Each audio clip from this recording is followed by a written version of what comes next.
मेरा हृदयपूर्वक प्रणाम। मैं अपनी पीठ को मजबूत महसूस कर रहा हूं, क्योंकि मेरी पीठ के पीछे हम कहते हैं कि इसकी पीठ मजबूत है। तो मेरी पीठ मजबूत है क्योंकि मेरे पीछे 3 महासंत विराजमान हैं।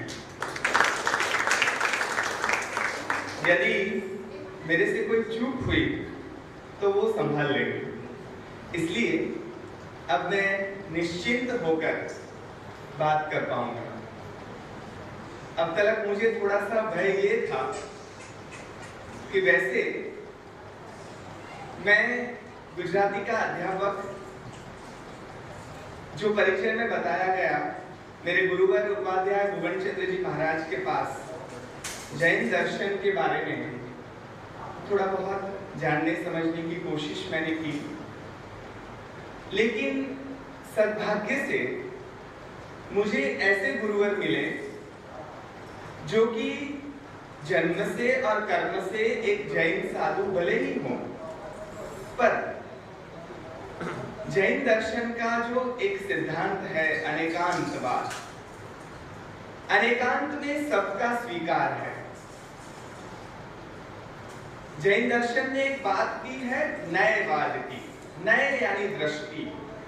मेरी दृष्टि से आप मुझे सामने दिख रहे हैं, मेरी जो भी ये दिशा है उसमें आप दिख रहे हैं। आपकी दृष्टि से आपके सामने मैं, मेरे पीछे ये गुरु भगवंत दिख रहे हैं। जिसकी जैसी दृष्टि है, जहां जैसी सोच है, वैसा उसका दर्शन होगा और वो अपनी दृष्टि से सही है, ऐसा जैन दर्शन ने कहा। तो जगत के सभी जीव अपनी तरह से तो सही है। तो उसी गुरुवर के पास से हमने ऐसी बृहत्ता प्राप्त की कि जहां से कहीं भी जाने का रास्ता बंद नहीं होता। उन्होंने मुझे बताया कि यदि गुजराती में कहूं तो कोई पण वाड़ामां बंधाओ, भले मोटो वाड़ो होय पण आखरे ए वाड़ो छे, એટલે આપણે આપણી જાતને વાડાથી મુક્ત રાખવાની। जहां से जो भी अच्छा मिला वो हमें प्राप्त करना है, चाहे वो जीसस दे रहे हैं, चाहे वो पैगंबर साहब दे रहे हैं, चाहे वो बुद्ध दे रहे हैं, चाहे महावीर या फिर स्वामीनारायण भगवान या श्री कृष्ण। मैं सबसे पहले ये स्वीकृत करना चाहूंगा कि बचपन से यदि मैं सबसे पहला भक्त रहा हूं तो वो मेरे परम चाहक, मैं जिनका परम चाहक हूं, वैसे मेरे जो परम आराध्य देव हैं, जिनका नाम लेने से मेरा मन पुलकित और रोमांचित हो जाता है, वे भगवान श्री कृष्ण हैं। और पता नहीं उनके बारे में जब बात करने की होती है तो अंदर से कुछ ऐसी बातें आती हैं जो उनके बारे में महसूस की हुई हैं, और अगर कुछ ऐसा तैसा हुआ तो उस कान्हा के साथ झगड़ा भी कर सकते हैं, उसे कह भी सकते हैं ये तुम संभाल नहीं लोगे तो फिर भगवान किस चीज के कहे जाओगे, उसे ऐसा भी कह सकते हैं। ऐसे मित्रवत जो भगवान हैं, उनके एक स्वरूप सहजानंद स्वामी, आप सोचिए जिनके नाम में 2 शब्द हैं, सहज और आनंद। संधि है, हम गुजराती के अध्यापक हैं, सबसे पहले हमें शब्दों का व्याकरण दिखेगा, तो संधि है इस शब्द में, नाम में, सहज आनंद। आनंद जो सहज है वही आनंद है, बाकी तो ड्रामा है। क्योंकि हम देखते हैं पिक्चर वगैरह में, वो हंसते हैं, वो एक नाटक कर रहे हैं, वो they are acting a play, वो सही में नहीं हंस रहे हैं। सहज आनंद वो ऐसे खिलखिलाट हंसना भी नहीं है। सहज आनंद की अनुभूति तो जिसने की हो वो ही समझ सकता है कि आनंद माने क्या है। कल मुझे सुरेश भाई की आज्ञा से मलबार हिल में आनंद घन जी महाराज के पदों के बारे में बात करनी है। आनंद घन जी महाराज के बारे में यशो विजय जी ने कहा आनंद की घट आनंद जाने, जैसे मीरा ने कहा, घायल की घट घायल जाने और न जाने कोई, और कोई जान नहीं सकता, क्योंकि वो स्वानुभूति की बात है। ऐसे जो सहज आनंद स्वरूप भगवान स्वामीनारायण, उनकी दी हुई एक अमूल्य सौगात यानी शिक्षापत्री।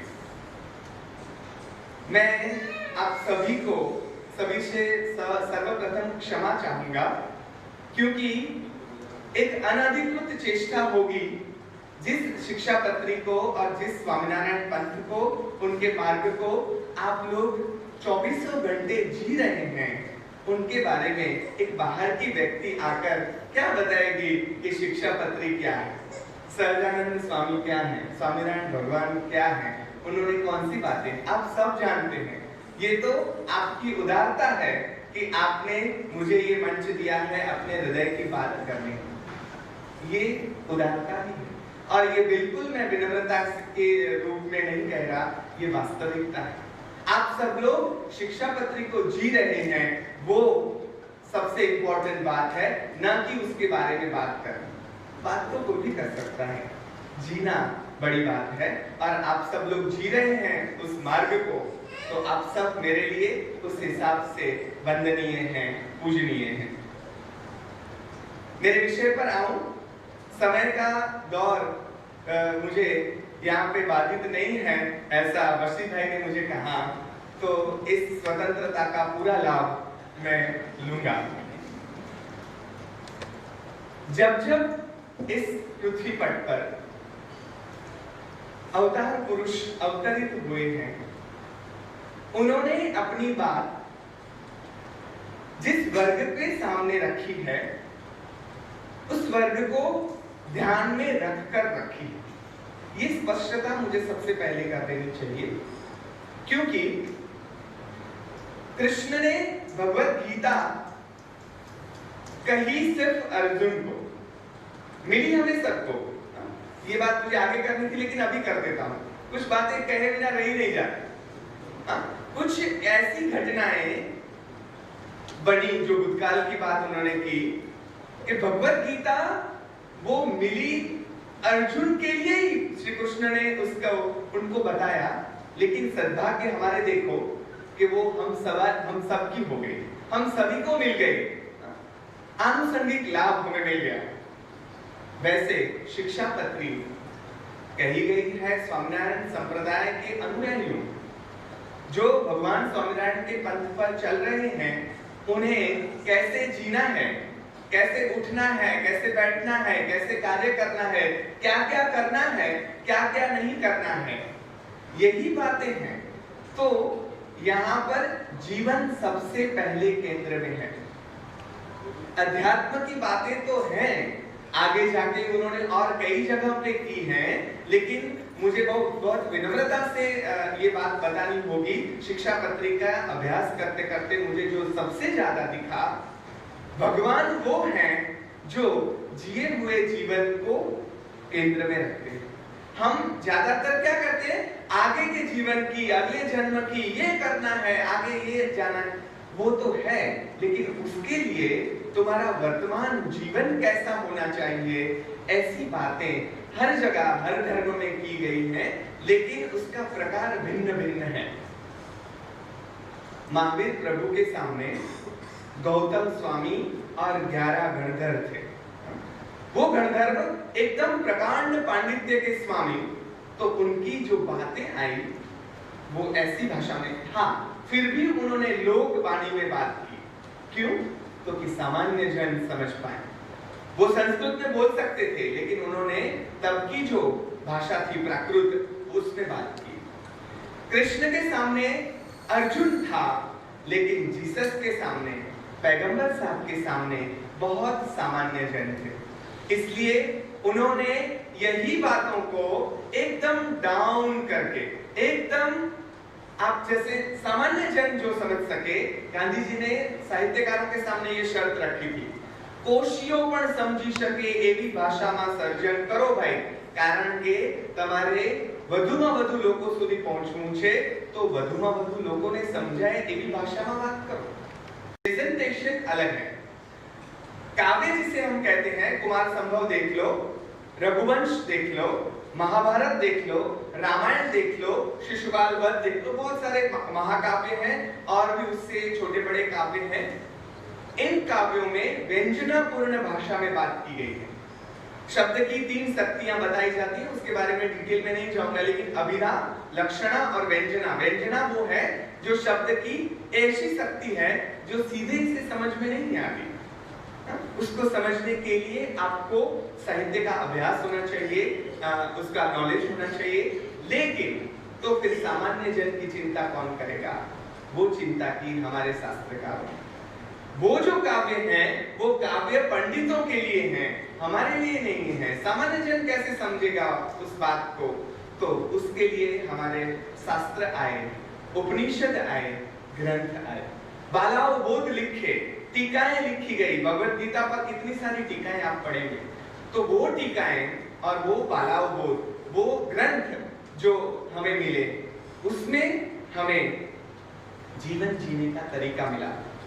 ये बात मुझे प्रथम करनी चाहिए कि जो जो संत हुए हैं उनको ये प्रश्न किया गया है कि हे भगवान, हे गुरुवर, हम कैसे जिए ताकि भगवान के मार्ग पर चल सकें, मोक्ष की प्राप्ति कर सकें।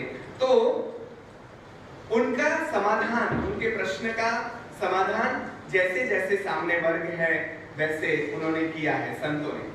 तो ये जो शिक्षापत्री है 212 श्लोक, यदि मेरी भूल ना होती हो तो 212 श्लोक में रची हुई ये शिक्षापत्री श्रीमद् भगवद गीता का संक्षिप्त सारानुवाद ही हम कह सकते हैं। और आनंद की बात यह है, हम भाषा के शिक्षक खुश हो जाते हैं कि जो अनुष्टुप छंद श्रीमद् भगवद गीता में है वही अनुष्टुप छंद में शिक्षापत्री है। अनुष्टुप छंद में आए ये 212 श्लोक भगवान स्वामीनारायण ने, सहजानंद स्वामी ने उनके आश्रित ऐसे स्त्री पुरुष साधु संत उन सबको कहा है, और हाउ टू लिव लाइफ वही उन्होंने सिखाया है। तो the Shikshapatri is a guide book of life. Shikshapatri और कुछ नहीं कहें, व्यवहार की भाषा में यदि हमें बताना हो तो वो एक गाइड बुक है। हमें हमारा जीवन कैसे जीना है ये हमें शिक्षापत्री सिखाती है। और जगत शिक्षक का काम ये संत बारी बारी से, जब जब जो संत हुए उन्होंने जगत शिक्षक का काम किया है। जगत के जीवन, जीवों के जीवन घड़तर का काम, उनके जीवन का उत्थान कार्य उन्होंने किया है। वो निकले तो आत्म कल्याण के लिए थे, जो जो संत हुए वो निकले आत्म कल्याण के लिए। लेकिन आत्म कल्याण ऐसी स्वार्थी प्रवृत्ति नहीं है, मैं मेरा कल्याण कर लूं बस, बाकी सब जिसका जो होना है वो हो। जैन दर्शन में पंच परमेश्वरी को नमस्कार करते हैं, नमो अरियंताणम, नमो सिद्धाणम, नमो आयर्याणम, नमो उपजयणम, नमो लोए सब साहुणम। उसमें नमो अरियंताणम को पहले वंदन किया गया, सिद्धों को दूसरा वंदन, दूसरे वंदन किया, दूसरे स्टेप पे। सिद्ध तो जो मुक्त हो गए तो फिर उनको पहले होना चाहिए ना, अरिहंत को क्यों?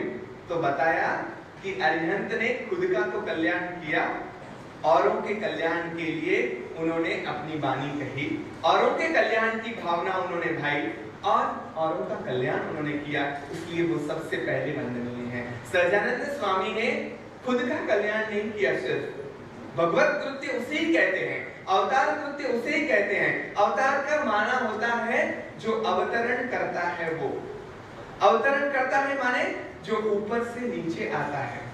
खुद ऐसी कक्षा पे पहुंच गया, लेकिन नीचे जो बैठे हैं उनकी वो कक्षा नहीं है। वो कब पहुंचेंगे? वो अपनी कक्षा से नीचे आएंगे, हाथ पकड़ेंगे ऐसे सामान्य जनों का और उनको भी ऊपर ले जाएंगे। यही है अवतार का कृत्य। ऐसा अवतार कृत्य हमारे भगवान सहजानंद स्वामी ने किया। लेकिन मुझे प्रश्न ये पढ़ते पढ़ते ये हुआ कि गांधी जी ऐसा कहते हैं, मारू जीवन एज मारी वाणी, मेरा जीवन वही मेरी वाणी है। तो फिर सहजानंद स्वामी को ऐसे शिक्षापत्री लिखने की जरूरत क्या हुई? शिक्षापत्री में ये सब 212 श्लोक कहने की जरूरत क्यों हुई? ऐसे ही भगवत कृपा से मुझे इसका प्रत्युत्तर मिला कि संत जो हैं उनकी करुणा आप देखिए, आप सोच के रोमांचित हो जाएंगे कि जब तक वो अक्षर देह में जीवित हैं, ऐसे वास्तव देह में जीवित हैं, तब तक तो उनकी करुणा बहती रहेगी और सबको ज्ञान मिलता रहेगा। लेकिन संत जो उसे कहते हैं कि वो उनका क्षर देह समाप्त हो जाए, फिर भी उनकी करुणा को उनको बहाए रखना है, इसलिए दे ट्रांसफर देमसेल्व्स, वो अपनी जात को क्षर देह में से अक्षर देह में ट्रांसफर कर देते हैं। जो वो कहना चाहते हैं युगों तक वो बातें पहुंचती रहे, इसलिए भगवान स्वामीनारायण ने शिक्षापत्री कही, वचनामृत और बहुत सारी बातें उन्होंने हमें जो कही है, जो ग्रंथ दिए हैं, उनके अनुयायियों ने पर जो ग्रंथ लिए हैं वो इसी चीज के लिए हैं। उनकी करुणा ही हमारी और इस अक्षर देह के रूप में बहती बहती हमारे तक पहुंची है। नहीं तो आज उनकी बात समाप्त हो चुकी होती, उन्हें कोई जानने वाला भी नहीं होता। क्यों? क्योंकि क्षरदेह समाप्त हो गया, बात खत्म हो गई। नहीं, ये करुणा का स्रोत बहता ही रहना चाहिए, इसलिए उन्होंने शिक्षापत्री लिखी।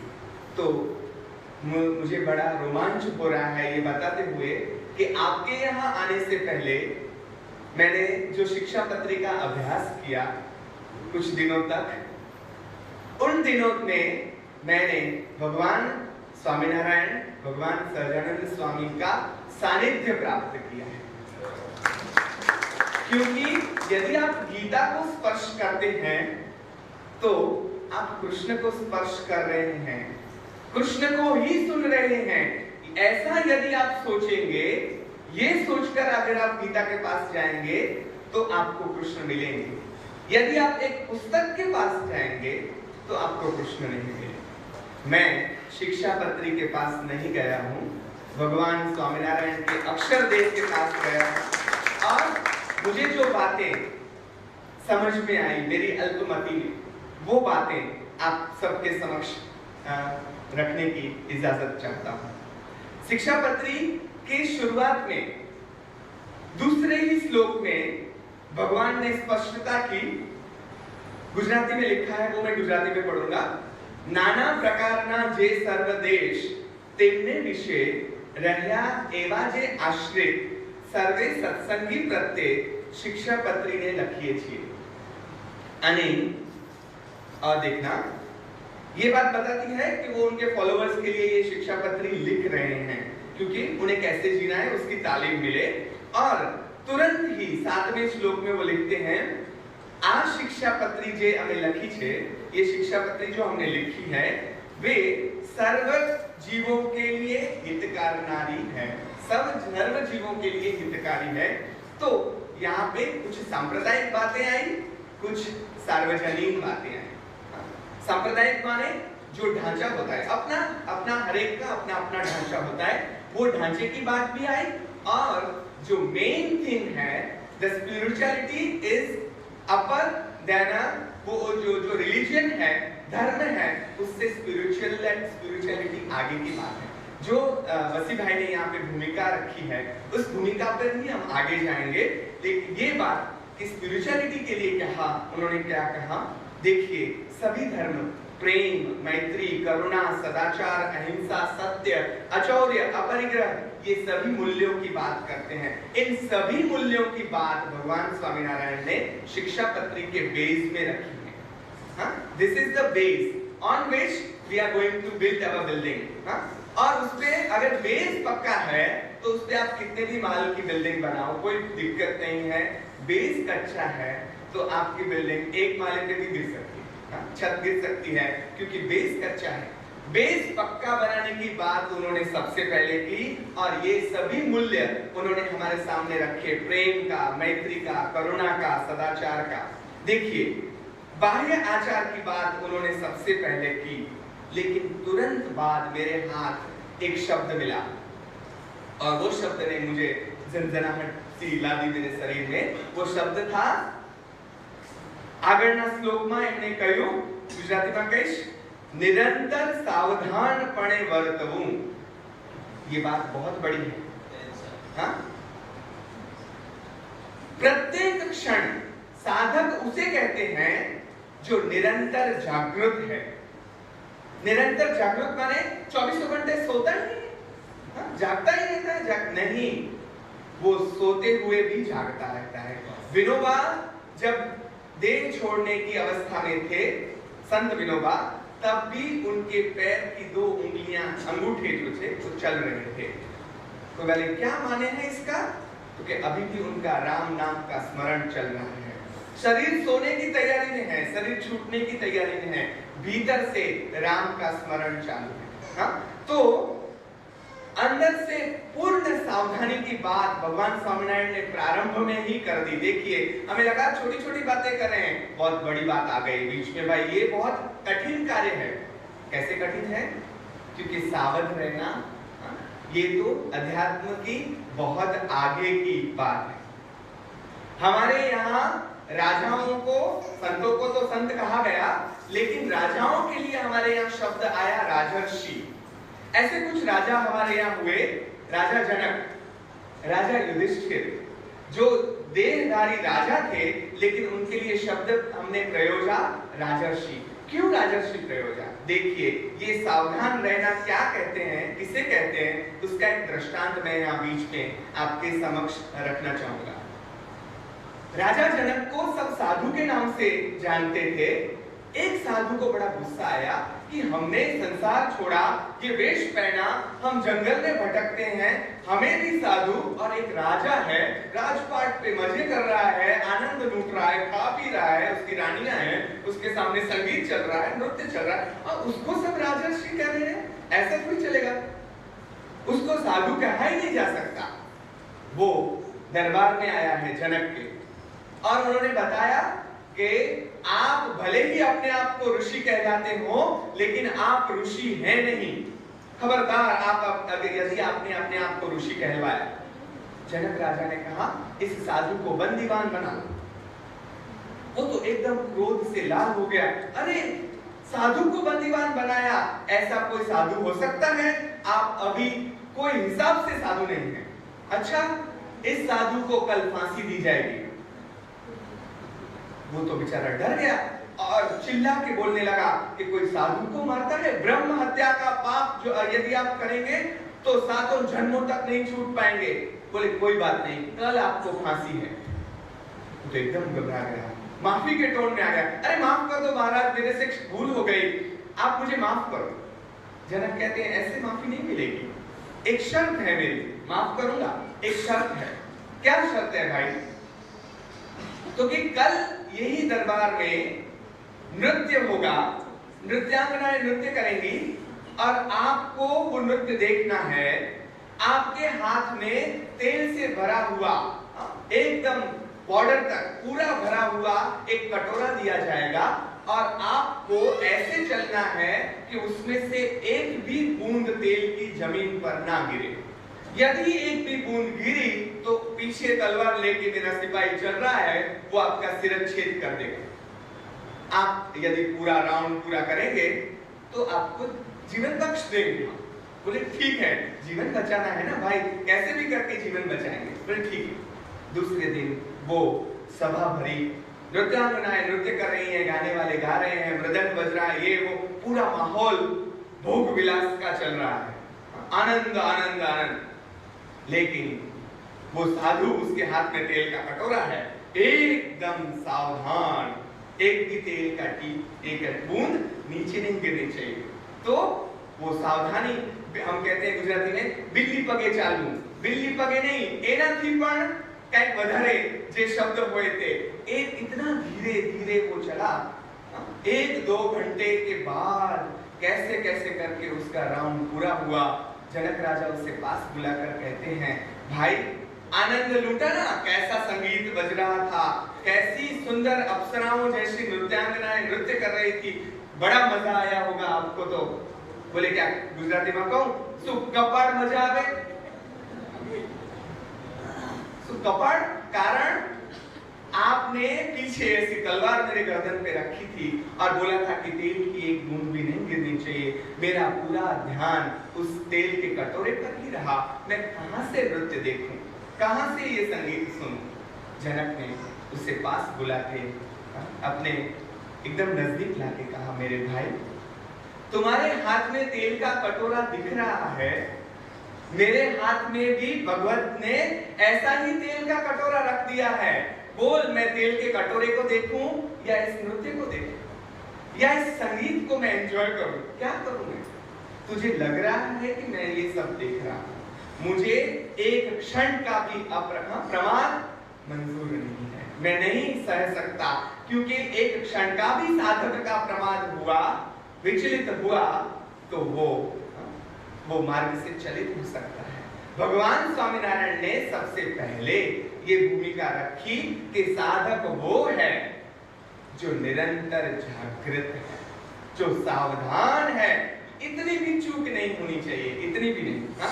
तो इस निरंतर जागृति की बात को उन्होंने सर्वप्रथम रखी और श्लोक नंबर 11, 12, 13 में उन्होंने अहिंसा की बात की। देखिए, अहिंसा की बात सिर्फ महावीर ने नहीं की, हर जगह अहिंसा की बात आई है।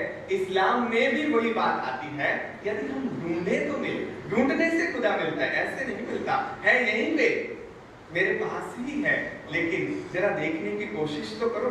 11वें, 12वें, 13वें श्लोक में उन्होंने बताया, प्राणी मात्रनी पण हिंसा न करवी, जू, माकड़, चांचड़ जेवा सूक्ष्म जीवोनी पण हिंसा न करवी। देखिए, स्मॉल इंसेक्ट्स, जू, माकड़, चांचड़, जो छोटे छोटे जीव हैं, जीव जंतु हैं, उनकी भी हिंसा नहीं करनी चाहिए। अब हम कहेंगे हिंसा तो हिंसा ही है, वो यदि अमीबा एक कोशीय जीव है, उसमें भी वही आत्मा है। हाथी में बड़ा आत्मा और चींटी में छोटा आत्मा, ऐसा हम सोचते हैं, ऐसा हम भेद करते हैं कि चींटी है बेचारी इतनी है तो उसका आत्मा भी इतना होगा, उसको मारने का पाप भी इतना होगा, और हाथी इतना बड़ा है तो उसका आत्मा स्वाभाविक बड़ा होगा, तो उसको मारने का पाप भी इतना बड़ा होगा।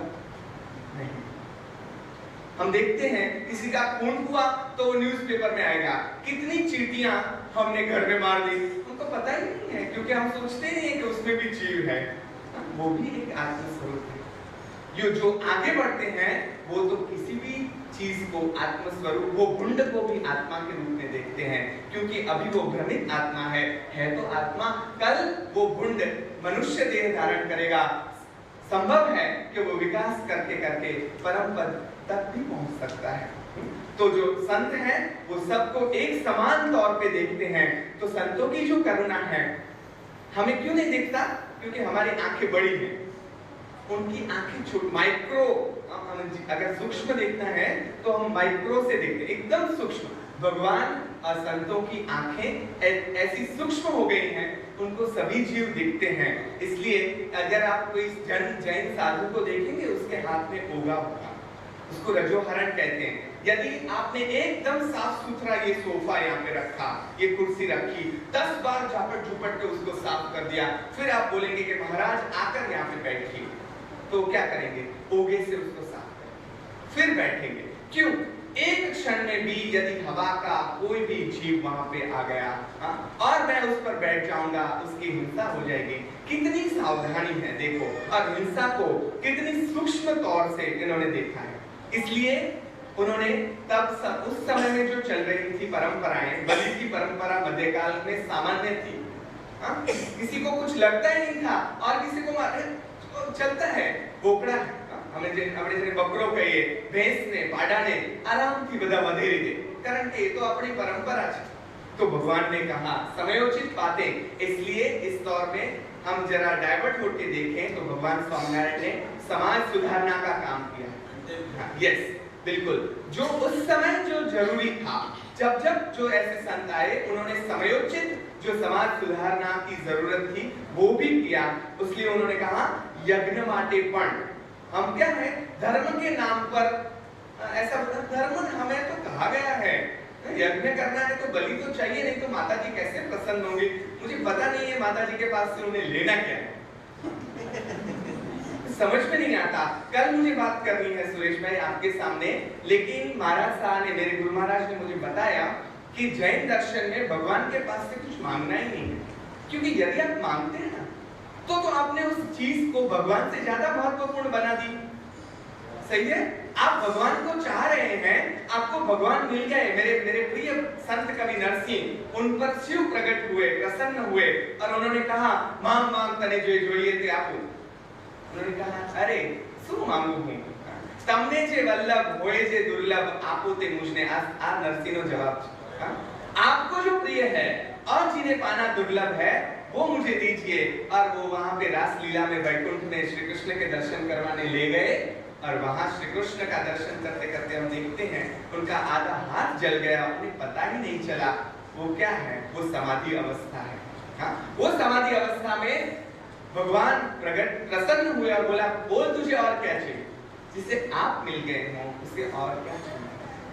तो वही बात है, भगवान मिल गए तो और क्या चाहिए। लेकिन हम यज्ञ के नाम पर बकरा, मृगला, ससला, माछલા આ બધાની હિંસા ન કરવી એવું ભગવાને કહ્યું। એટલે जीवन हमें जो मिला है उस जीवन में हम देखते हैं जंगल का राजा है शेर, वो हिरण को आराम से मार देता है क्योंकि वो शक्तिशाली है। वो हाथी के सामने तुरंत नहीं जाएगा क्योंकि उसे पता है कि वो मेरे लेवल का है। वो चाहे दो हाथी आ गए तो मेरा काम तमाम कर देंगे, तो उसके सामने वो नहीं जाएगा। इसलिए हम हिंसा भी करेंगे तो कैसे करेंगे?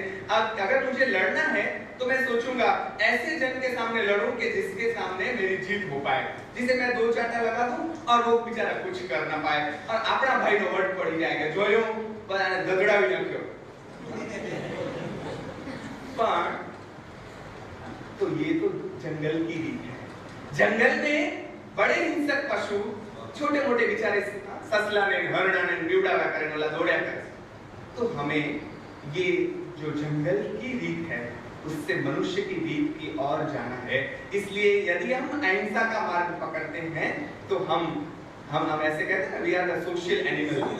हाँ, तो then we can be a civilised person, then only we can be a civilised, otherwise we are animal. That is very much true. वो बहुत सही बात है, हम एनिमल हैं, हमें सिविलाइज्ड होना है, हमें सुसंस्कृत होना है। वो तब हो पाएंगे जब ऐसी बातें हम ग्रहण करेंगे। देखिए, और इतनी बात कहकर वो अटके नहीं हैं, उन्होंने बहुत सूक्ष्मता से अहिंसा की बात की। कैसे कहा? स्त्री, धन અને રાજ્ય, આ ત્રણેયની પ્રાપ્તિ અર્થે પણ કોઈ મનુષ્ય હિંસા તો કોઈ પ્રકારે ક્યારે પણ ન જ કરવી।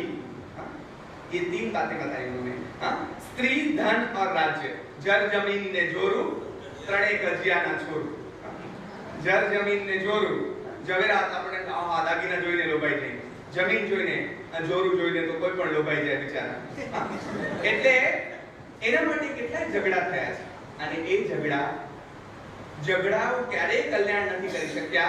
એટલે અમારા એક કવિએ કહ્યું છતાં એકે માણસ ભૂતકાળ પાસેથી શીખ્યો નથી।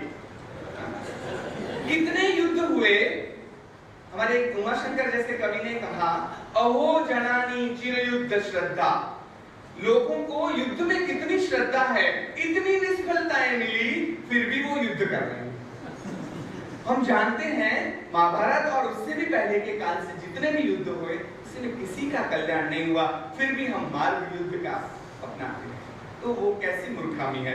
This is not civilisation. तो भगवान ने कहा मन जो त्रण बात करी, ज આવ્યો, ज से वजन आता है, भार, न ज करवी, जकार की बात कही। અને कोई प्रकारे माने क्या? मन, वचन और काया। मन, वचन, काया तीनों तौर से हमें हिंसा नहीं करनी है। काया से हिंसा करनी अघरी, गुजराती में कहें तो अघरी છે, પણ મનથી હિંસા તરત કરી શકે। કારણ કે મારાથી કોઈ બળિયો હોય એટલે મને ઘણું મારવાનું મન થતું હોય કે સાલાને દેખાડી દઉં હમણાં જ, પણ મારામાં ટપણિયા હોવા જોઈએ ને। ગુજરાતીમાં સૌથી પહેલો શબ્દ ટપણિયા ન હોય એ માણસ શું કરી શકે? તો કાયાથી હિંસા અઘરી છે। मन थी। अभी मैं सोचूं कि पाकिस्तान बहुत बुरा कर रहा है, अमेरिका ने ये कर दिया, उन्हें ऐसा करना ही नहीं चाहिए, मेरा चले तो मैं ईरान को, इस देश को, इस आदमी को नस्तो नाबूद कर दूं, मेरा चले। यदि हमने बहुत संभालने की बात भगवान ने कही है, यदि हमने ऐसा सोचा भी, वो भी हिंसा हो गई। हमने कुछ नहीं किया, बोले, सिर्फ बोले, अरे मारू चाले तो हूँ आम કરી નાખું તેમ કરી નાખું, મારા ભાઈ ક્યારે ચાલ્યું નથી એટલે તો કાંઈ થયું નથી, ચાલે तो એટલે શું? लेकिन यदि हमने ऐसा सोचा तो हमने हिंसा कर ही दी, ऐसा भगवान कहते हैं। तो प्लीज संभालना है, क्योंकि स्थूल रूप से हिंसा करनी कठिन है, उससे तो हम बच सकते हैं, क्योंकि हम इतने सशक्त अभी रहे ही नहीं, हम बहुत कोमल हो गए एसी में घूमते घूमते। लेकिन मन से काम, मन से और वाणी से हम हिंसा करने से बचें, ऐसा भगवान कहते हैं, क्योंकि उससे भी कर्म बंद होते हैं और उससे तो ज्यादा होते हैं, उससे ज्यादा होते हैं। तो इससे भी हमें बचना है, ये बात उन्होंने कही। 14वें श्लोक में उन्होंने कहा, देखिए भूल हो जाती है इंसान से, तो उसके लिए प्रायश्चित लेने की बात इसमें आई, लेकिन उसके लिए शरीर को हानि नहीं पहुंचानी है, ऐसी बात कही। अयोग्य आचरण થઈ જાય તો તે થકી મુંજાઈને પણ આત્મઘાત ન કરવો, આત્મહત્યા નહીં કરવી है, અને કોઈ રીતે આત્મહત્યાની સલાહ ન કરવાની સલાહ અપાઈ। અને 16મા શ્લોકમાં તો એવું કહ્યું કે અયોગ્ય આચરણ માટે કોઈ અંગનું છેદન પણ નહીં કરવાનું, કે ઉંગલી કાट दी या ये ऐसे कर दिया, नहीं, अंग का छेदन भी नहीं करना है, स्व को ईजा नहीं पहुंचानी है। तो हम तो बोले, अरे वाह, भगवान ने कहा भूल हो जाए तो कोई बात नहीं, आपको अपने आप को कोई तकलीफ नहीं देनी, भूल हो गए यहाँ, सही बात है, भूल है, इंसान है तो भूल तो हो ही जाएगी। नहीं, प्रायश्चित करना है, प्रायश्चित करना है, लेकिन व्यक्ति को मार देने से उसकी वृत्ति नहीं मर जाती। यदि आपने व्यक्ति को मार दिया तो वृत्ति तो उसके आत्मा से जुड़ी हुई बात है, वो आगे जन्म कर ऐसा ही कार्य करेगा, वृत्ति नहीं मरेगी। इसलिए हमें वृत्ति को मारना है, मन ने मारवानी बात भगवान ने कही, मानस ने नहीं, एना मन ने मारो। कारण कृष्णए भगवद गीता में कह્યું, मनः एवं मनुष्याणाम कारणम बंध मोक्ष। आ मन જ છે, ये मन ही है जो बंध और मोक्ष का कारण है, तो उसे हमें सर्व से प्रथम कंट्रोल करना है। लेकिन उसके लिए शक्यता है, यदि जीवन है तो शक्यता है। कोई व्यक्ति का अधोपतन हुआ तो विकास की ओर भी आगे बढ़ सकता है, जीवन है तो है। मनुष्य देह हमें आत्म कल्याण के अर्थ मिला है। कुछ संप्रदाय में कैसा है, देह को एकदम तुच्छ माना गया है, नहीं, देह साधन है, देह साधन है आत्मा की प्राप्ति का, तो उसका सदुपयोग करना है, हमें दूर खराब मार्ग पर उसे नहीं जाने देना है, लेकिन उस साधन का हमें ज्यादा से ज्यादा उपयोग करना है। फिर वही बात कि वृत्ति, यदि उसको आप दबा लेते हैं तो वो वृत्ति तो स्प्रिंग ने जेटली दबावीए એટલી જબલ જોરથી ઉછળે। किरण बेदी जी ने क्या किया, किसी कैदी ने जो खून करके आया है उसको ऐसी सजा आप देंगे तो शायद उसमें से कुछ दो होंगे वो डर कर ऐसा ना करें, लेकिन किरण बेदी जी ने नया मार्ग अपनाया, उनके मन परिवर्तन का। भगवान ये कहते हैं, उनका मन परिवर्तन करो, उन्हें मार देने की जरूरत नहीं है। वालियामाथी वाल्मीकि થઈ શકે, वालियामाथी वाल्मीकि થવાની શક્યતાઓ છે, તો અને એના મનને સાફ કરો। કારણ કબીર जी મને યાદ આવે, जब मन ऐसो निर्मल भयो जैसो गंगा नीर, तब हरि पाछत लागत फिरई, कहत कबीर कबीर। सबसे पहले आपको मन साफ करना है। मन यदि गंगा जल जैसा साफ हो गया तो फिर भगवान को आपने कर, भगवान दौड़ते दौड़ते आएंगे, अरे मारो नरसिंह क्या गयो, अरे मारी मीरा। हूँ घणीवार मारा व्याख्याનમાં કહું કે હજી તો કાનુડો બિચારો નરસિંહનો મામેરું પૂરીને ચપ્પલ ઉતારીને પલંગ ઉપર બેઠો હોય, ત્યાં આ બાજુથી મેવાડથી મીરા રાત પાડે કે એ આવો અહીંયા ઝેર નાખ્યું છે કટોરામાં, અને બિચારો હોડું દોડતો દોડતો આવે, આ બાજુ સુરદાસ રાડો બૂમ પાડે અને દોડતા દોડતા આવે। એકે વખત જોયું કોઈ ભક્ત ત્યાં ગયો, ભગવાન દોડતા દોડતા આવે છે, કારણ ગરજ ભગવાનને આપણામાં એટલી જ છે, એને સામેવાળો એટલો એનો ભક્ત જોઈએ કે ન જોઈએ, तो भगवान दौड़ता दौड़ता आवे छे। तो मूળ વાત આ છે, કબીરે પણ આ જ કહ્યું કે તબ હરી પાછત લાગત ફિરઈ, કહત કબીર, એ કબીર ઉભો રે, એ કબીર ઉભો રે, મને તારામાં ગરજ છે, ઉભો રે મારા બાપ। એમ ભગવાન આવ્યા છે, કુંભારના ઘરે માટલા ગળ્યા છે, ભગવાન આવ્યા છે અને એક ગરીબના માણસના રોટલા, સૂકા રોટલા, પોતાના મેવા છોડીને સૂકા રોટલા ખાધા છે. એનું કારણ શું? તો એનું કારણ એક જ છે, આ સંતોની કક્ષા. એમણે પોતાની કક્ષા એટલી ઉપર કરી, મન એટલું નિર્મળ કર્યું કે ખુદ ભગવાનને નીચે આવવું પડ્યું. તો वही मूड बात था कि यदि उंगली काट लेने से वो व्यक्ति सुधर जाता तो बुद्ध ने अंगुलीमाल की उंगलियां काट ली होती. अंगुलीमाल जो सबकी उंगलियां काट सकता था, बुद्ध इतने सक्षम थे अपने आध्यात्मिक प्रभाव से कि वो उसकी उंगलियां काट के उससे भी बड़ा हार पहन सकते थे. लेकिन उन्होंने उनको ट्रांसफर किया. मैं कच्छ से आ रहा हूँ और आप सब जानते हैं कच्छ में जेसल पीर कहे जाते हैं. वो जेसल पीर पहले नहीं थे. पहले क्या थे? जेसल जगनो चोरटो तेने बलमा कीधो पीर. कच्छ जो काड़ो नाग जेसल जाने जो એવું કચ્છીમાં કહેવાય. કાળો નાગ જેને જોઈને બધા ડરી જાય. એ કાળા નાગને પલમાં પીર કર્યો કોણે? સતી તોરલે. સતી તોરલે નથી કર્યો, પોતે જ થયા. કેમ થયા? પ્રાયશ્ચિત કરીને થયા. મનને ઉજળો કરી નાખ્યો. बस सती तोरले भर झंझावात में एमने आज कहूं શું કહ્યું કે પાપ તારું પરકાશ જાડેજા ધર્મ તારો સંભાળ રે તારી બેડલીને હું બુડવા નહીં દઉં. તો આ વાત થઈ અને એણે જૈનોની ભાષામાં કહીએ ને તો મધદરીએ પ્રતિક્રમણ કર્યું. મધદરીએ પ્રતિક્રમણ, પ્રતિક્રમણ એટલે પાછા ફરીને જોવું, પાછા જોવું કે ક્યાં ક્યાં મારી ભૂલો થઈ છે. અને એણે પોતાની ભૂલો સ્વીકારી અને એ બધું જ ધોતા ધોતા ધોતા આજે એ પીરની જેમ અંજારમાં પૂજાય છે. તોરલની સાથોસાથ લગોલાગ બાજુમાં જ સમાધિ એમની છે. આ વાત છે. મન શુદ્ધ કરવાની વાત ભગવાન સ્વામિનારાયણ જે કરી છે એમાં આટલી તાકાત છે કે એ વ્યક્તિને ચોરમાંથી પીર બનાવી શકે, લૂંટારામાંથી પીર બનાવી શકે. આગળની વાત, આગળ જાઉં. શ્લોકમાં અચૌર્ય, એક 17મા શ્લોકમાં અચૌર્યની વાત આવી છે. ધર્મના અર્થે પણ કોઈએ ચોરી ન કરવી. તો મને એમ થાય કે ધર્મના અર્થે પણ ચોરી તો ચોરી જ છે. એટલે ભગવાને એમ કહ્યું કે કોઈ પણ માર્ગે, ધર્મના અર્થે એટલે આપણે ધર્મના માર્ગે ઘણું બધું એવું કરી લેતા હોઈએ છીએ કે આ તો ધર્મ છે. તો ભગવાને સ્પષ્ટ કર્યું ધર્મના અર્થે પણ ચોરી ન કરવી. અને એટલે સુધી કે કોઈની આજ્ઞા વગર વસ્તુ લેવી નહીં. कोई आज्ञा वगैरह वस्तु. હવે जो वसीभाई ने प्रारंभ में कही ये बातें वर्ल्ड वाइड सेम ही हैं, एक समान ही हैं.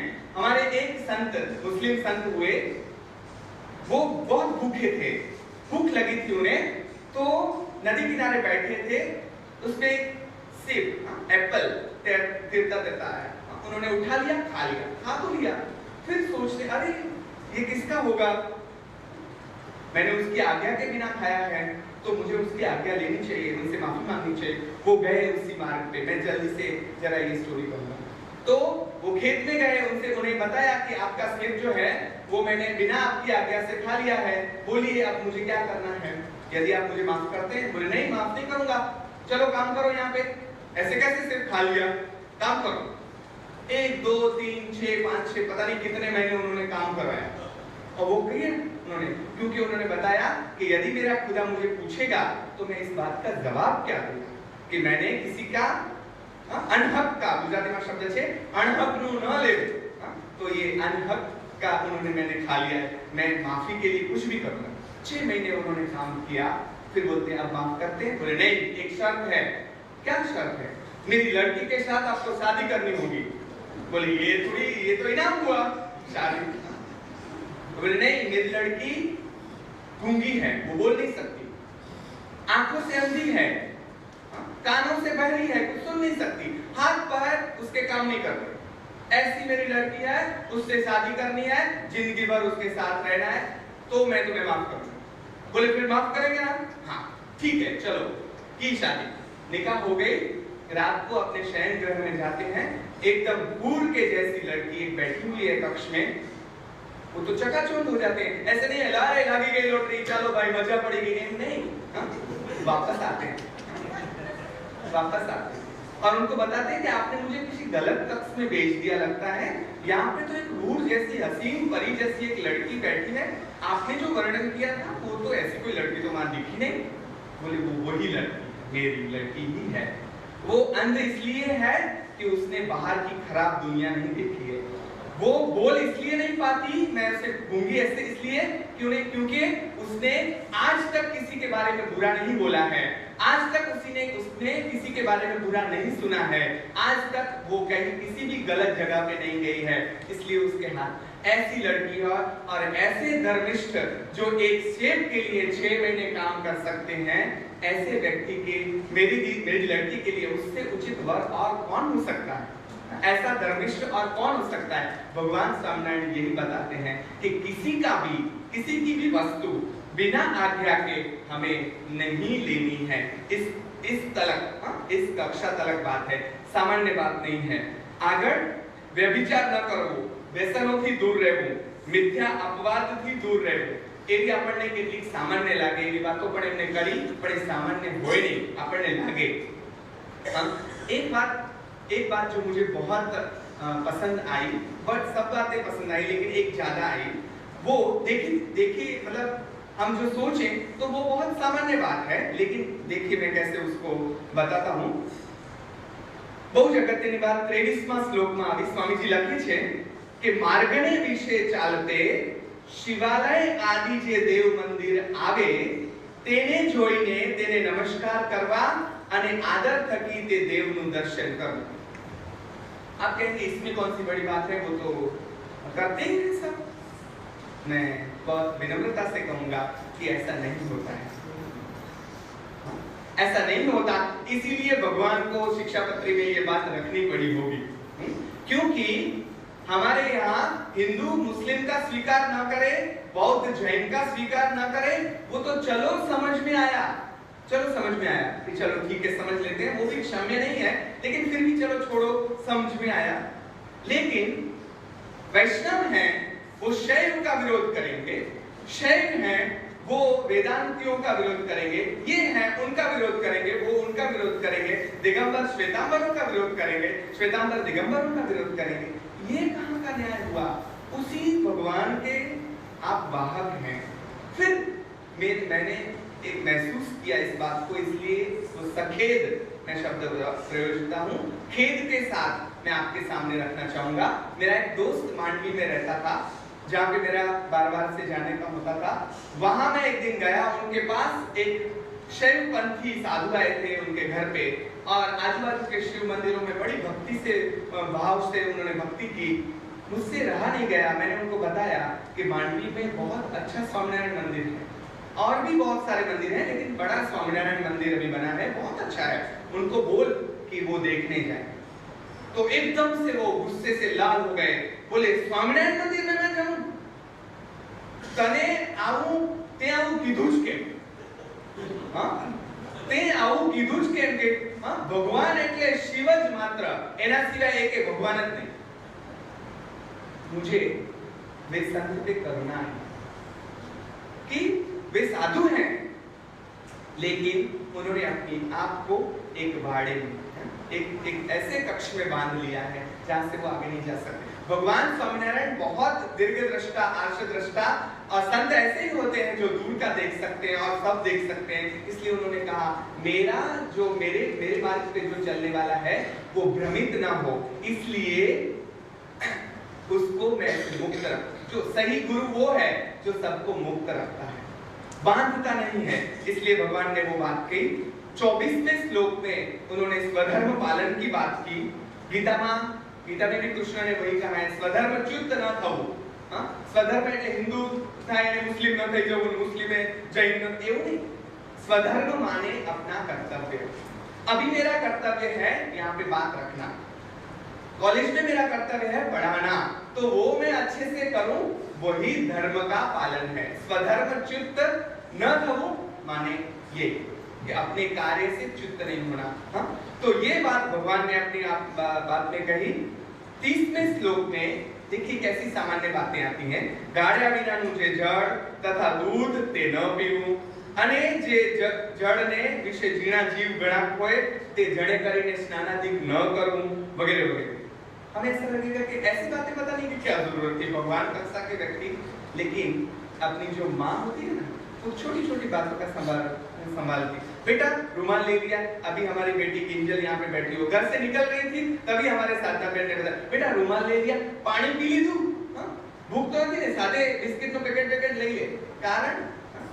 कारण क्या है कि माँ है, उसके अंदर मातृत्व है, भगवान के अंदर भी ऐसा मातृत्व है, इसलिए उन्होंने ऐसी कही जाने वाली छोटी छोटी बातों का भी ख्याल रखा। और आगे उन्होंने बताया, देखिए कितनी बड़ी बात भी ऐसे आ गई कि जे स्थान धनिया तुम होए ते स्थानक ने विषय ते धनी ने पूछा बगैर उतारो न करवो। आज भी जैनों में ये परंपरा है कि वो उपाश्रय में विहार करके आते हैं, उपाश्रय में उतरने से पहले वहां पे कोई नहीं है, कुछ ऐसे होते हैं विहार धाम जहाँ कोई नहीं होता, झाड़ू पोछा करने वाला या रसोई करने वाला एक जन, उसको पूछते हैं आज्ञा है कि हम इस उपाश्रय में उतरे। अब वो तो मजदूर है, वो तो नौकर है, आचार्य कक्षा के व्यक्ति भी, मेरे गुरु भगवंत हैं, वो जैनों के उत्तम साधुओं में से एक कहे जाते हैं, माने जाते हैं, वो भी यदि किसी उपाश्रय में उतरेंगे तो ऐसे सामान्य जन का भी उसकी भी अनुमति लेंगे। क्या है ये? अहम शून्यता की प्रैक्टिस है। हम जहां जाते हैं वो अपने अपना बाप नु छे क्या वांधो छे, ऐसा नहीं, ये किसी और का है तो हमें उसकी अनुमति लेनी है। तो ये अहम शून्यता की प्रैक्टिस है। यदि हम ऐसा करते रहते हैं तो हमें पता चलता है कि कुछ हमारा नहीं है, ये सब तो किसी और का है। देखिए, और सगुण भक्ति की जिन्होंने बात की है, ऐसे स्वामीनारायण भगवान ने, मुझे लगा था कि आगे की जो स्पिरिचुअल की बात है वो भी आई, लेकिन उनमें से मैंने एक दो ही बातें ली हैं क्योंकि हमें जन सामान्य के सामने ये बात रखनी थी। 116वां श्लोक में स्वामी जी कहे छे, स्थूल सूक्ष्म कारण ए जे त्रण देह ते थकी विलक्षण एवो जे પોતાનો જીવાત્મા તેને બ્રહ્મ રૂપની ભાવના કરીને પછી તે બ્રહ્મ રૂપે કરીને શ્રી કૃષ્ણ ભગવાનની ભક્તિ જે તે સર્વકાળને વિશે કરવી। भगवान को ब्रह्म रूप के तौर पे देखना है, वो नहीं, अपने आप को भी ब्रह्म के तौर पे देखना है। मुझे नरसिंह याद आया, नरसिंह की एक पंक्ति है, ब्रह्म लटका करे ब्रह्म पासे, चित्त चतुर सरस। तो ब्रह्म लटका करे ब्रह्म पासे એટલે શું? હું પાછળ વળીને આ ભગવાનની આરતી કરું છું, એની સામે ભજન કરું છું, એમની સામે ધૂન ગાઉં છું, મંજીરા વગાડું છું, આ એક બ્રહ્મ બીજા બ્રહ્મ સામે લટકા કરી રહ્યો છે, ચેષ્ટા કરી રહ્યો છે, ક્રિયા કરી રહ્યો છે। ફરક એટલો જ છે, ઓલો બ્રહ્મ સાબિત થઈ ચૂક્યો છે, આણે પોતાનું બ્રહ્મત્વ સાબિત કરવાનું બાકી છે। ઇટ ઇઝ inside, એ છે જ અંદરથી બ્રહ્મ જ છે, એ દીવડાને ખાલી બહાર અંધારાને થોડું ઉલેચી એને સામે પ્રકાશિત કરવાનું, સામે બતાડવાનું છે। that is the thing। એટલે ભગવાને આ રીતે કહ્યું, પરબ્રહ્મની ઉપાસના કરવી। અને એ જે ભગવાન છે, ये जो भगवान है वो आगे जाके, देह तो एक निमित्त है, देह तो एक साधन है। परम तत्व का रूप कैसा है? नरसिंह कहते हैं, जिसे नेत्र वेण निरखवो, रूप वेण परखवो, वण जीहवाए रस सरस पीवो रे। આ ભગવાનના દર્શન થશે ત્યારે શું દેખાશે? આમ જળા, આપણે પિક્ચરોમાં જોઈએ તો એ આપણને બહુ ભ્રમિત કરે। આપણને એમ થાય કે ભગવાન પ્રગટ થાય એટલે શું? પિક્ચરમાં શું થાય? એકદમ જોરથી નગારા વાગે, ફૂલ ઢોલ શરણે, આમ શું ને શું બધું આપણને આવડે નહીં એવું કેટલું વાગે, અને પ્રકાશ થાય, અને આવડા બધા હાથવાળા, મને બીકી લાગે, આટલા બધા હાથવાળા ભગવાન પ્રગટ થાય એટલે આપણે એમ થાય કે ઓહો ભગવાન આવા હોય કા?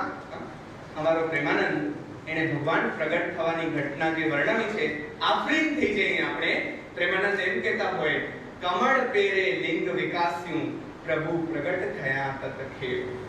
કમળ ઉપર ઝાકળની બૂંદો જામી હોય અને સૂર્યનું કિરણ એના ઉપર પડતા એક એક બૂંદ સરતી જાય અને ધીરે ધીરે એની પાંદડીઓ ઉઘડતી જાય। ભગવાનના પ્રગટ્યની ક્ષણ આવી કોમળ હોય, ઢીંચો ન હોય। कोमल भगवान वागे नहीं, भगवान तो इतना कोमल होए, इतने रुजु होते हैं भगवान कि उनका प्रागट्य भी ऐसा रुजु ही होता है। अहिया आ बात भगवान स्वामीनारायण ने करी। एक बात આગળ કરી, સાધુના વિશેષ ધર્મને સમજાવતા એમણે કહ્યું, સાધુને બ્રહ્મચારી તરીકે તેમણે કુમતિ વાળા દુષ્ટજન હોય ને તે પોતાને ગાળ દે અથવા તો મારે તો સહન જ કરું, એમ કહ્યું, સહન જ કરું। પોતાના શિષ્યોને કહ્યું કે કે કોઈ ગાળ આપે મારી લે તોય તમારે સહન કરવાનું છે, કારણ તેને સામી ગાળ ન દેવી અને મારવું નહીં, અને તેનું જેમ હિત થાય તે મનમાં ચિંતન કરવું, એનું ભૂંડું થાય એવો સંકલ્પ પણ ન કરવો. શ્રાપ દેવાની તો વાત આગળ રહી. મને ઘણીવાર પ્રશ્ન થાય કે કોઈ સાધુને તમે છંછેડો અને એમ કહે છે કે આથી હું તને શ્રાપ આપું છું કે જા તારું આમ, તો મને થાય કે તો એનું સાધુ પણ ક્યાં ગયું? સાધુ કે કોઈ દિવસ શ્રાપ આપી જ ન શકે. સાધુની વ્યાખ્યા જે મારા મગજમાં ફિટ થઈ છે એ સાધુ ક્યારે શ્રાપ આપી ન શકે. કારણ एक बहुत जानितो प्रसंग है, आप सब जानते हैं. एक प्रसंग है कि एक नदी है, उसमें एक बिच्छू तैरता जा रहा है. साधु नहाने पड़े हैं और उसको उठा के बचाते हैं. वो डंक लगाता है, साधु फिर बचाते हैं, फिर डंक लगाता है, फिर बचाते हैं. आप सबको पता है. कोई कहता है आप मूर्ख हो गए क्या, ये डंक लगा रहा है, आप उसे बचा रहे हैं, ये डंक लगा. तो साधु का जो जवाब है वो हमारा साधु है, आदर्श साधु, कि यदि वो अपना स्वभाव नहीं छोड़ सकता तो साधु के तौर पर मैं अपना स्वभाव कैसे छोड़ूं? हमें अपना स्वभाव नहीं छोड़ना है. साधु का स्वभाव यानी क्षमा करना. तो भगवान स्वामिनारायण ने अपने साधुओं को कैसे तैयार किया? आपको तो क्षमा ही करनी है, सामने जो आए सो आपको क्षमा ही करनी है. युधिष्ठिर पैगंबर साहब, ऐसा कहा जाता है कि पैगंबर साहब के चाचा जान को उनके विरोधियों ने उनके सामने इतने मांस के कटके किए थे, उनके प्रिय चाचा जान के. जब पैगंबर साहब सत्ता पे आए तो इन सभी विरोधियों को पकड़ के उनके सामने रखा गया और उन्होंने, उनके प्रियजन थे जो पैगंबर साहब, उन्होंने बताया यही वो लोग हैं जिन्होंने आपके चाचा जान के इतने टुकड़े किए थे, आप बताओ अभी हम उनको उनके टुकड़े कर देते हैं. लेकिन संत उसे नहीं कहते हैं. वो बोले अरे उनको तो पता नहीं था उन्होंने क्या किया, उन्हें माफ करो. वही जीसस वाली बात, भगवान इन्हें माफ करजे कारण के इन्हें खबर नहीं कि શું કરી રહ્યા છે. भगवान उन्हें माफ करना हाथ में खिले लगा दिए हैं. और यही चमत्कार है. हमारे गुरुजन डॉक्टर दर्शनाबेन ढोलकिया बताते हैं कि जिसके पास शक्ति हो और वो यदि उसका प्रयोग ना करे वही चमत्कार है. और मेरे पास इतना आया और मैंने ऐसे धूल छांटी और आपका ऐसा हो गया वैसा हो गया, वो चमत्कार नहीं है. चमत्कार तो यह है, ऐसा कहा जाता था कि जीसस जहां से चलते थे, जहां से गुजरते थे, वहां उनकी पैरों की धूल यदि किसी को छू जाए तो वो आदमी अगर बीमार है तो वो सही ठीक हो जाता था, अगर उसे कुछ पीड़ा है, उसके दुख है वो दूर हो जाते थे. तो सब लोगों ने सोचा था कि जीसस के जो ये खिले ठोके गए हैं वो फूल बन जाएंगे और जीसस हंसते हुए नीचे आ जाएंगे. नहीं, जीसस सामान्य जन की मौत मर गए.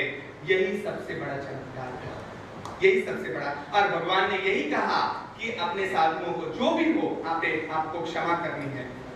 अंतिम बात शिक्षा पत्र की जो मैं करना चाहूंगा, कई जगह हमें ऐसी बातें मिली कि स्त्री थी दूर રહેવું, એને જોવી નહીં, અડવું નહીં, એવા બધા સૂચનો આપણને આવ્યા. सुरक्षा के तौर पर ये सब बातें सही हैं. ऐसे निमित्त मिलने से अटकता है.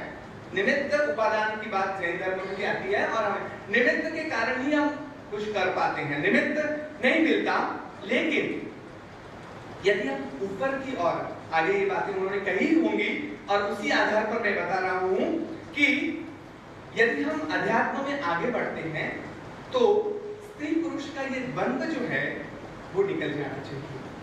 क्योंकि भगवत गीता में कृष्ण ने कहा है कि कोई पण प्रकारનો દ્વંદ્વ તમને મારી પાસે આવતા અટકાવે છે. એ પછી સ્ત્રી પુરુષનો હોય, પાપ પુણ્યનો હોય, ગરીબ તવંગરનો હોય કે કોઈ પણ દ્વંદ્વ છે. જોડકું, એ જોડકું તમને અટકાવે. જન્મ મરણનું જોડકું પણ અટકાવે. જન્મ મરણની યાત્રા ખલાસ થશે ત્યારે ભગવાન મળશે. પાપ પુણ્ય ખલાસ થશે ત્યારે ભગવાન મળશે. પાપ હશે ત્યાં સુધી નહીં મળે, પુણ્ય હશે ત્યાં સુધી નહીં મળે. પુણ્ય જૈન દર્શન એમ કહે છે. તો આ બધા જ દ્વંદ્વો ખલાસ થવા જોઈએ. એટલે મને એમ થાય, સુખદેવ મને યાદ આવે કે સુખદેવ વ્યાસના પુત્ર નિર્વસ્ત્ર અવસ્થામાં એ ચાલ્યા જતા હોય અને આરામથી સ્ત્રીઓ તળાવમાં નિર્વસ્ત્ર અવસ્થામાં નાતી હોય. વ્યાસજી નીકળે એટલે લોકો ઓઢી લે. એક દિવસ વ્યાસને ખાર ચડી ગયા કે આ શું, હું એનો બાપ છું, ધોળા આવ્યા, દાઢી અવળી વધી ગઈ છે અને તમે મને જોઈને કપડા પહેરી લ્યો છો અને મારો આવો ભર જુવાન દીકરો એને જોઈને તમે બિંદાસ નાઓ છો? તો કે જેટલું એમના ચારિત્ર ઉપર અમને વિશ્વાસ છે તો તમારા ઉપર નથી, માફ કરજો। और ऐसा विश्वास कब आया? कब आया? इसका दृष्टांत मुझे देना ही चाहिए कि सुखदेव ने ये अर्जित कब किया? कब किया? व्यास जी ने उनको भेजा है जनक राजा के पास सर्टिफिकेट लेने के लिए। किस चीज का? साधुता का। क्या आप साधु हैं कि नहीं? पास ना पास कौन करेगा? जनक राजा। देखिए, एक साधु राजा के पास सर्टिफिकेट लेने जाता है। गए हैं, दिगंबर अवस्था में हैं, उनके दरबार रोकते हैं, क्योंकि ऐसे तो कोई भी चलाएगा दरबार में, कोई थोड़ी जाने देंगे। बोले कौन है आप, क्या है, क्या जाना है, क्या करना है? बोले मेरा नाम सुखदेव है, जनक राजा से मिलने आया हूं, आप मुझे कृपया करके बता दीजिए। ओके ठीक है।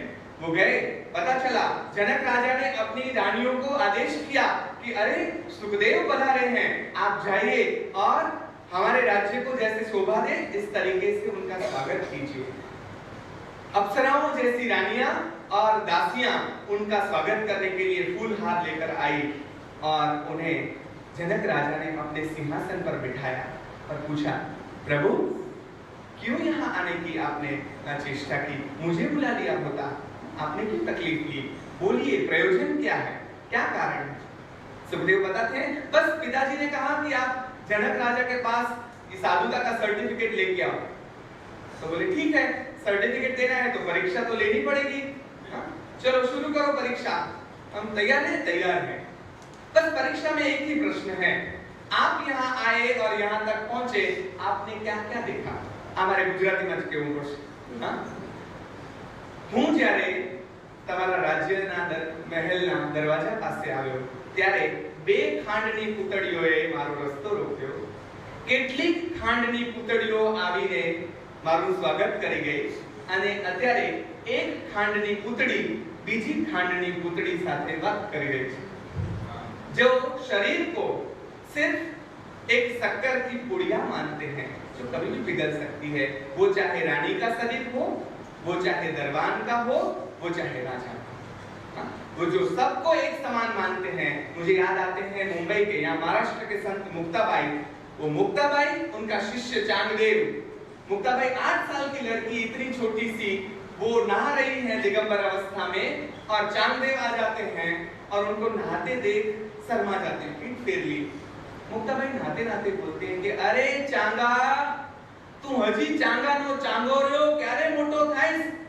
60 વર્ષનો ડોસો છે ઓલો। ક્યારે મોટો થાઈસ?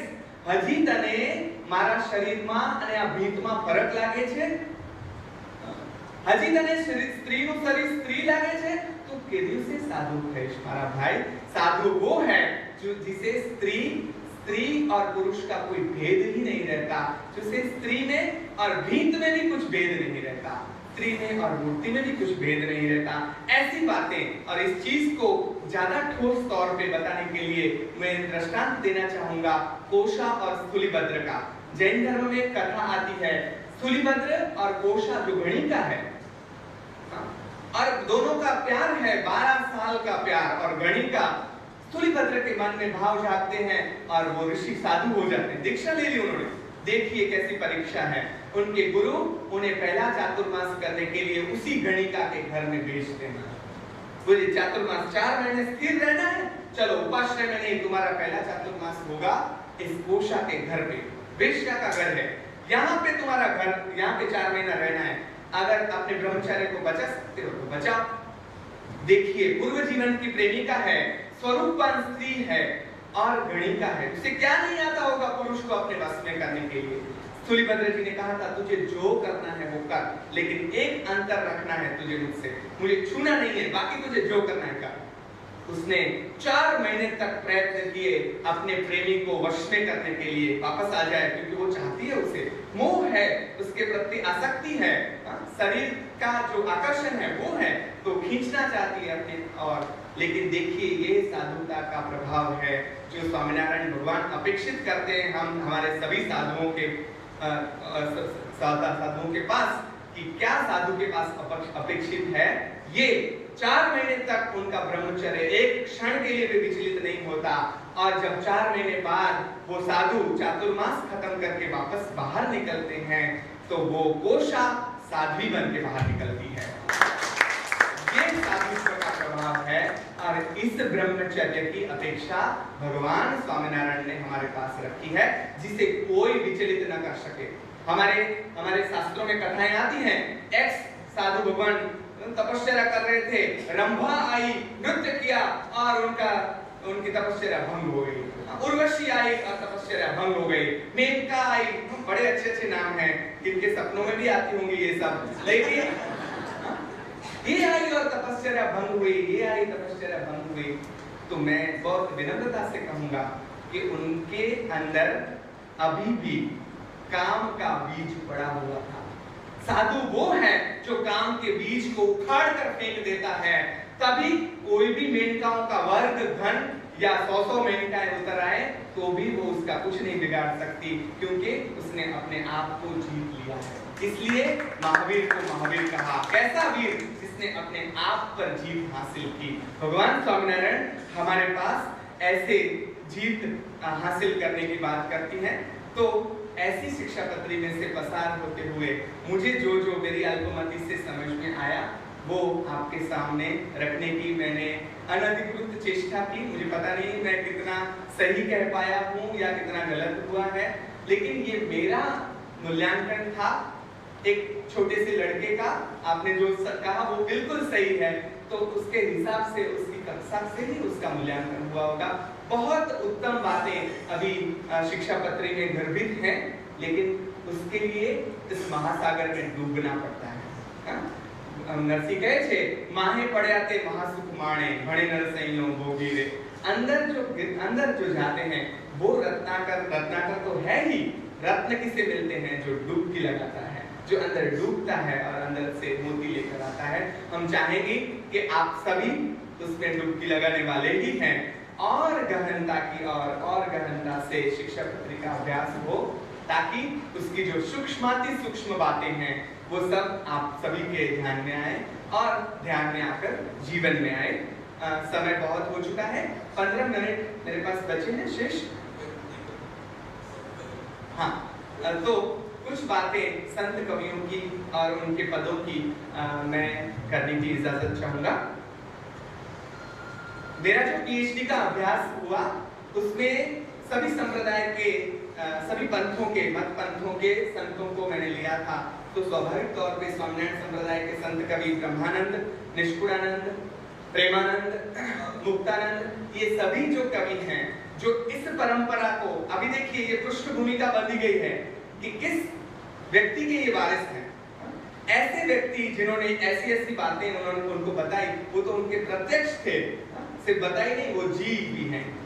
तो उनका प्रभाव उन पर कैसा पड़ा होगा।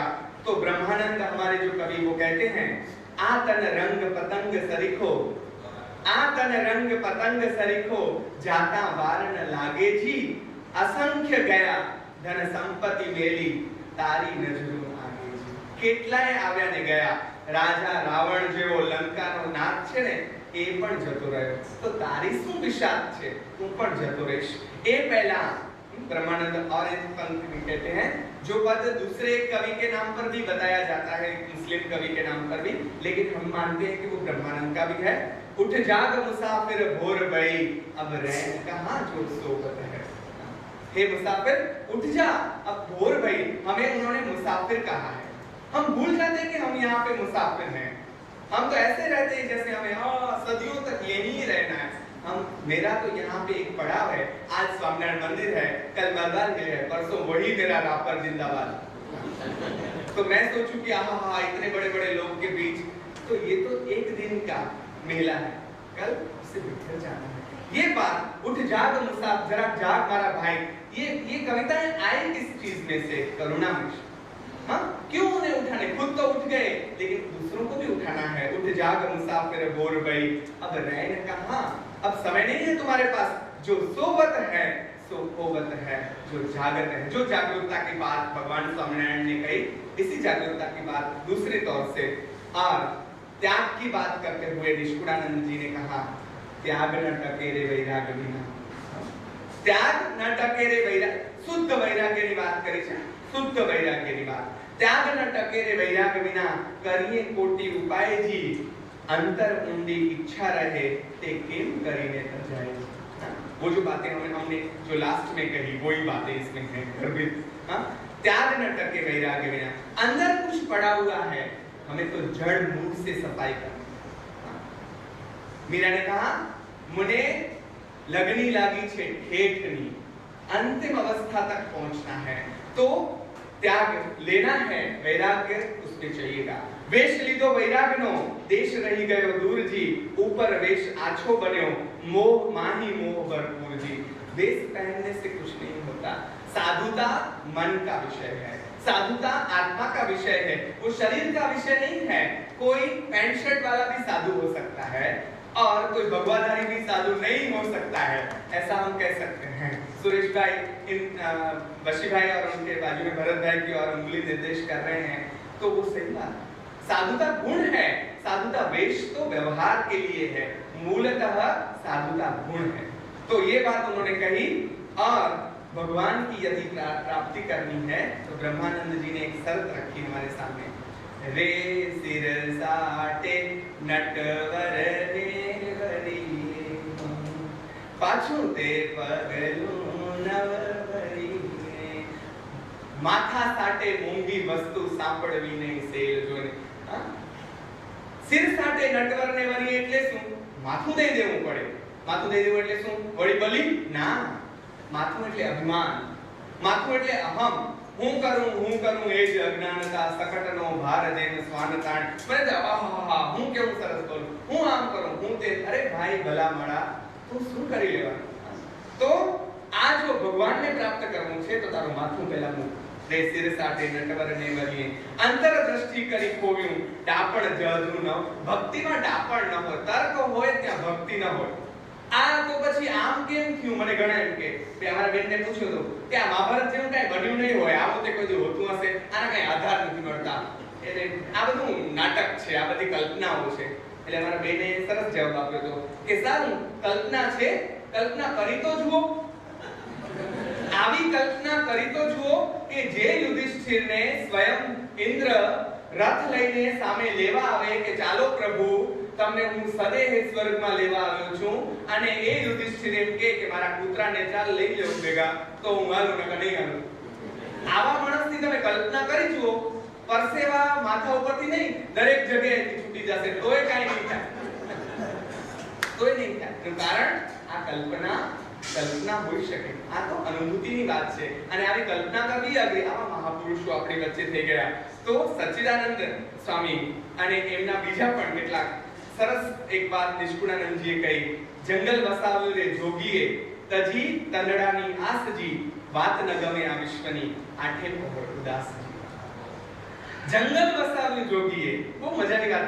તજી તંદડાની આસજી, શરીર છોડી દીધું મારા ભાઈ, અને વાત ન ગમે, હવે કંટાળવા થાય, જગત ને ભગત નો મેળ બેસે નહીં। મીરાને એમ કીધું, ગોવિંદો પ્રાણ અમારો રે, મને જગ લાગ્યો હતી ખારો રે। ભાઈ એ બે નહીં થાય, તમને દૂધ દહીં બેયમાં પગ રાખવું હોય તો નહીં થાય, એટલે આ ગમે તો સ્વાભાવિક, આ ન ગમે, પણ આઠે પહોર ઉદાસજી। આઠે પહોર ઉદાસ એટલે મોચડ, ઉદાસ એટલે આપણે તો મોઢું ચડાવીને પડતા હોય ના, ઉદાસ એટલે કોણ? જેને આધ્યાત્મિક ઉદાસીનતા। મને યાદ આવે મારો સુદામો કે જેને કાંઈ નહોતું ત્યારે પણ એ ઉદાસ એટલે કે બધાથી અલિપ્ત હતો। અને સુદામા ચરિત્રની છેલ્લી પંક્તિ આવી છે, યદ્યપિ વૈભવ ઇન્દ્રનો તોય ઋષિ રહે ઉદાસ। ઇન્દ્ર જેટલો વૈભવ કૃષ્ણએ આપી દીધો તો ઋષિ એનાથી પણ અલિપ્ત છે। એ ઉદાસીનતાની વાત છે, મોઢું ચડાવીને ફરવાની નહીં, આ ઉદાસીનતા, બધાથી અલિપ્તતાની વાત। એટલે ધન્ય ધન્ય એ સંત સુજાણને, જેનું ઉલટી પલટ્યું આપું ટાળી મળ્યા ભગવાનમાં, જેના આપમાં હરિનો પ્યાર। એવા સંતોને ધન્ય છે કે જે એ સુજાણ છે। જો બહુ સારો શબ્દ વાપર્યો, સુજાણ, સાચો જાણનાર। બાકી બધા જાણ્યું, પણ શું જાણ્યું એને જ ખબર છે, આણે સાચું જાણી લીધું। ઉલટી પલટ્યું આપ, આખી દિશા બદલાવી નાખી અને પોતાની જાતને ભગવાનમાં ભેળવી દીધી. પોતે આપું ટાળી મળ્યા ભગવાનમાં. જબ मैं था प्रभु नाही अब प्रभु है मैं नाही प्रेम गली अति साकरी तामे दो न समाय. કા તો ભગવાનને રાખ કા તો તને રાખ, બે નહીં સમાય, બેમાંથી એક થઈ જવું પડશે. એટલે આ એકત્વની વાત અહીંયા નિષ્કુળાનંદ સ્વામીએ આપણને કહી.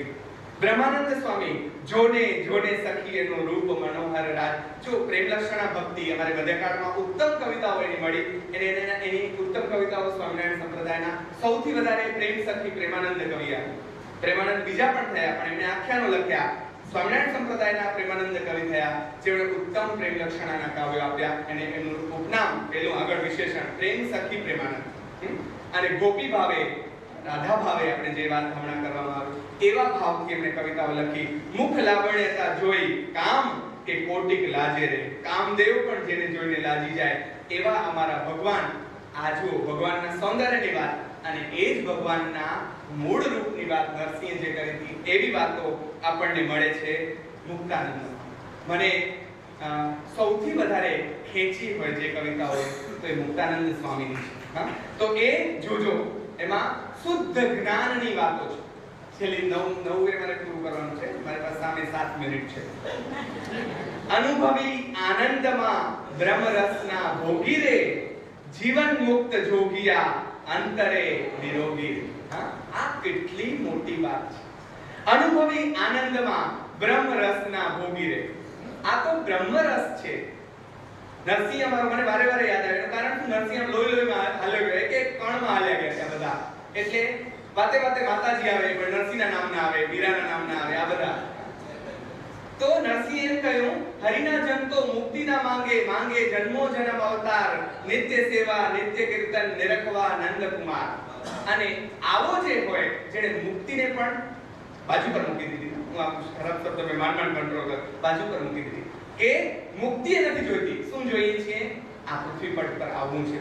અને ક્ષણે ક્ષણ ભગવાન, કારણ કે જે દેવોને પણ દુર્લભ છે, દેવો કઈ ભક્તિ નથી કરી શકતા ભગવાનની, એ ભક્તિ આ પૃથ્વી પર ઉપર મનુષ્ય અવતારમાં આ કાળા માથાનો માનવી જ કરી શકે છે. એટલે ભગવાન તું મને મનુષ્ય દેહ આપ. આપણને બધાને પણ મળ્યો છે, પણ આપણે એને સાર્થક કેટલો કર્યો એ બીજો પ્રશ્ન છે. પણ અહીંયા એમણે આ શબ્દ વાપર્યો ભોગી. એ રસનો સ્વાદ શંકર જાણે, કા જાણે સુખ જોગી રે. કાંઈક જાણે વ્રજની વનિતા, ભણે નરસૈયો ભોગી રે. એમણે પોતાની જાત માટે ભોગી શબ્દ વાપર્યો. એવો જ ભોગી શબ્દ આમણે વાપર્યો મુક્તાનંદે. પણ તેના ભોગી બ્રહ્મ રસના ભોગી.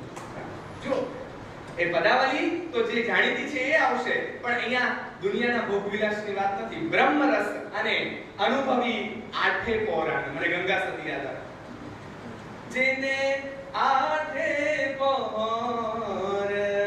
આનંદ રે. આપણે કાનમાં આવી ગંગા સતીના એક ભજન વિશે કલાકો વાત થાય એવી વાત.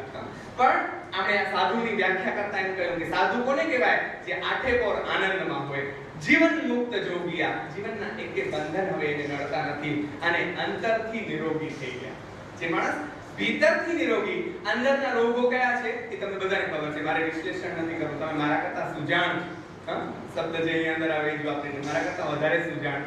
અંદરથી જે નિરોગી થયા. અને જોજો, કારણ કે આ સંસારને શું કામ છોડવાનો છે? જ્યાં લગી જગ વિસ્તર્યું મૃગ તૃષ્ણા પાખે રે, તેમાં મોહ ન પામે સ્વસ્વરૂપને જાણે. આ તો આ જે જળ છે એ તો મૃગજળ છે.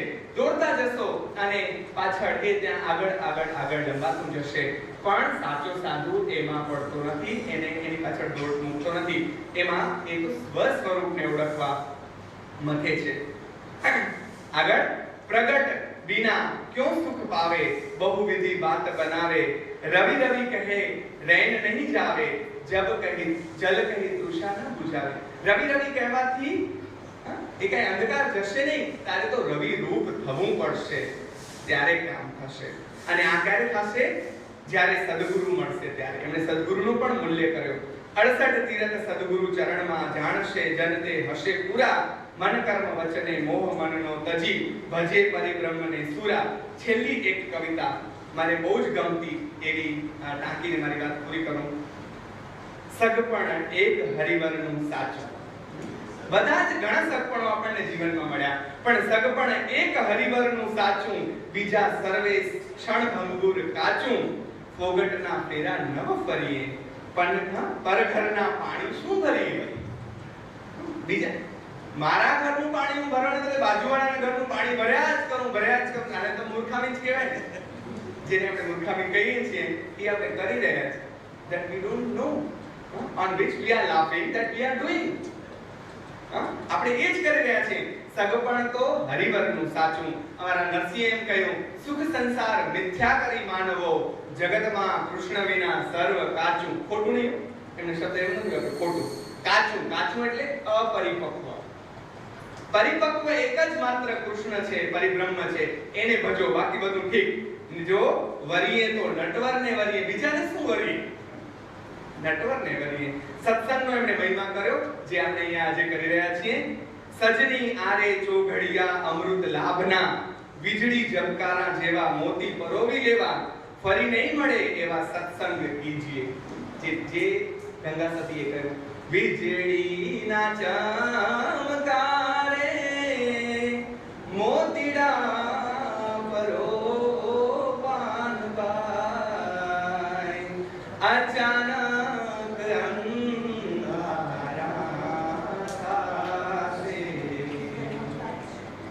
જોતરે જોતામાં દિવસો વહ્યા જશે.